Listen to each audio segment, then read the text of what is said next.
प्रणाम आचार्य जी। मेरा प्रश्न जो है मेरे परिवार में मेरे भाई और मेरे पिताजी से रिलेटेड है। उन्होंने बहुत कष्ट सहे हैं पूरे जिंदगी में। मतलब जब से उनकी शादी हुई है पूरे परिवार में कलह कलेश ही रहता था, तो मैंने भी बचपन से वही सब देखा है। और इसके चक्कर में उन्होंने एक बार सुसाइड अटेम्प्ट भी किया, पर वो बच गए। फिर 2013 में मेरे पिताजी ने भी सुसाइड अटेम्प्ट किया, पर वो उनके पैर उनके चले गए थे, पर वो बचे रहे। फिर 2020 में वो एक्सपायर हो गए। और 2021 में 1 साल हो चुका है। वो मेरे मतलब मिसिंग है 1 साल से, मेरे बड़े भैया। और वो इतने सज्जन थे, मेरे पिताजी भी और मेरे भैया दोनों बहुत सज्जन थे। वो हमेशा दूसरों की मदद के लिए तत्पर रहते थे, पर जब उन्हें मदद की जरूरत थी तो कोई उनकी मदद के लिए नहीं आया।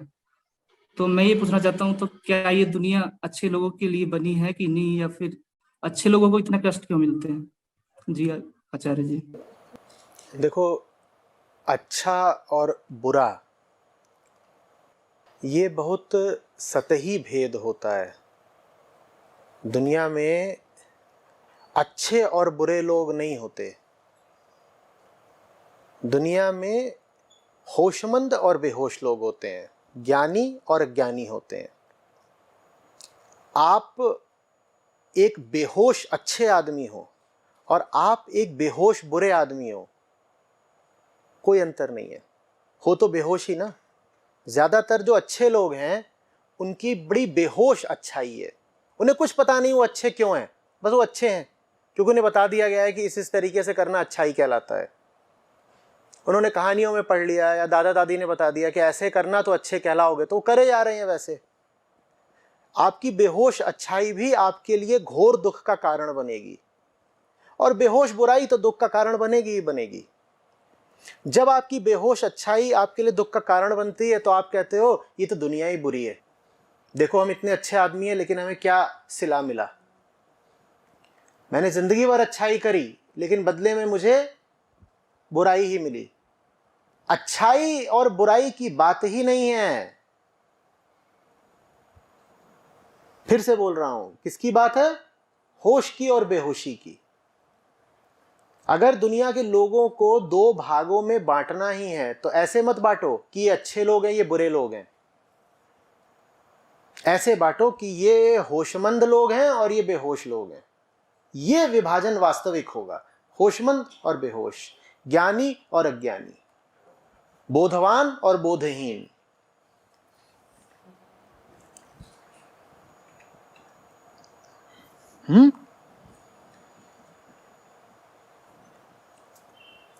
बेहोश अच्छाई किसी काम की नहीं होती। ये दुनिया में दो ही तरह के लोग होते हैं, अच्छे बुरे नहीं, होशमंद और बेहोश। अच्छा और बुरा एक नैतिक विभाजन है,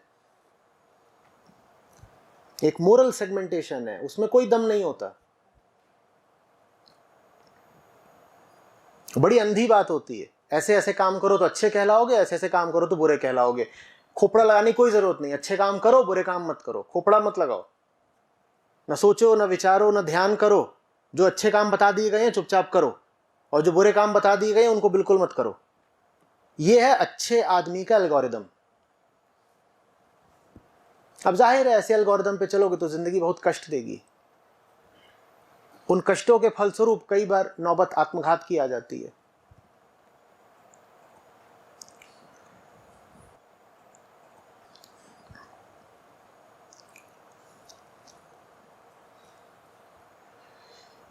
किसी की मदद करना अच्छा काम कैसे हो सकता है अगर आप जानते ही नहीं सामने वाला व्यक्ति कौन है और इसलिए मदद का अर्थ क्या है? बताइए। आप कह रहे हैं कि जीवन भर दूसरों की मदद करी, कैसे कर दी मदद? आप स्वयं को ही नहीं जानते, आप यही नहीं जानते आप कौन हो और आपको वास्तव में क्या चाहिए। आपको कैसे पता वो दूसरा कौन है और उसे वास्तव में क्या चाहिए? आप नहीं जानते उसको क्या चाहिए, आपने उसकी मदद कर कैसे दी? कैसे कर दी? हर आदमी कहता है अच्छा आदमी हूं, मदद करता हूं। मदद माने क्या? मदद माने क्या? क्या कर दिया उसके साथ? तुम्हें कैसे पता इससे उसकी मदद हो रही है?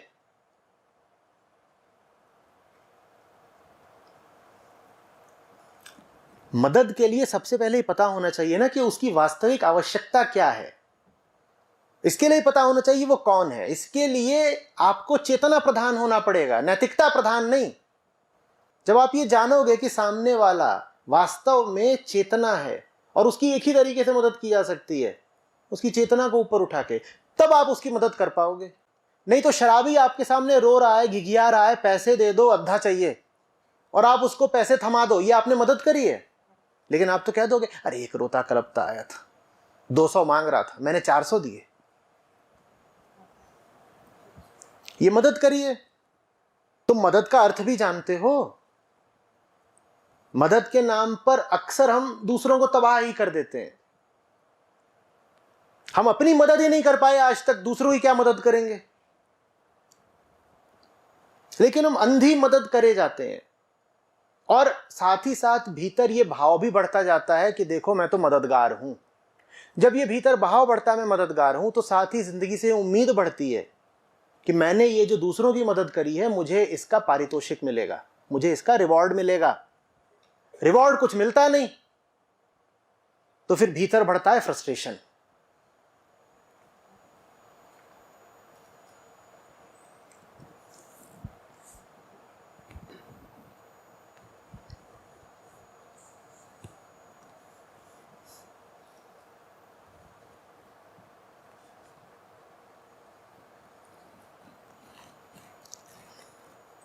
जिंदगी के सताए हुए मत रहिए। जैसे जैसे उम्र बढ़ती जाती है ना, वैसे वैसे सब में ये भावना घर करती जाती है, अजी साहब सब शायर होते जाते हैं।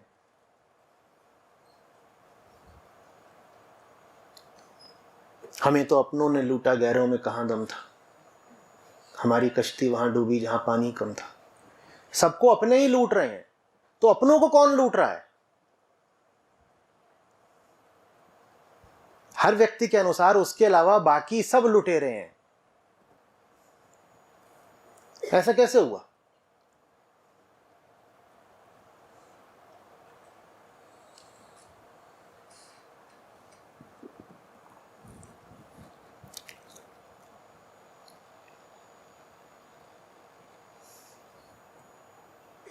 पुराने ढर्रों से, पुरानी कल्पनाओं से बाहर आइए।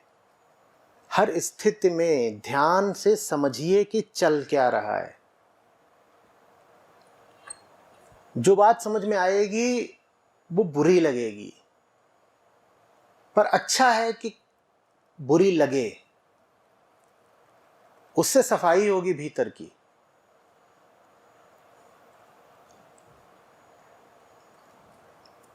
हम बोध से इसीलिए वंचित रह जाते हैं ना, क्योंकि बोध हमेशा कड़वा लगता है।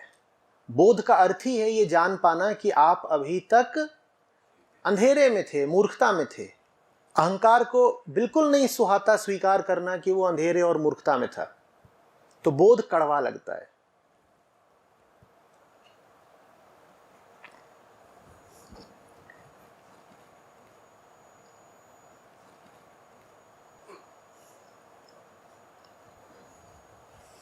या तो ऐसे कह लीजिए कि अच्छा नहीं, बोधवान बनना है, या ऐसे कह दीजिए कि बोध में ही अच्छाई है।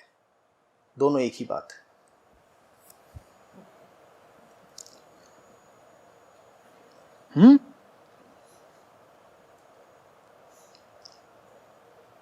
दुनिया ना अच्छी है ना बुरी है, आप जैसे हैं आपके लिए वैसी है।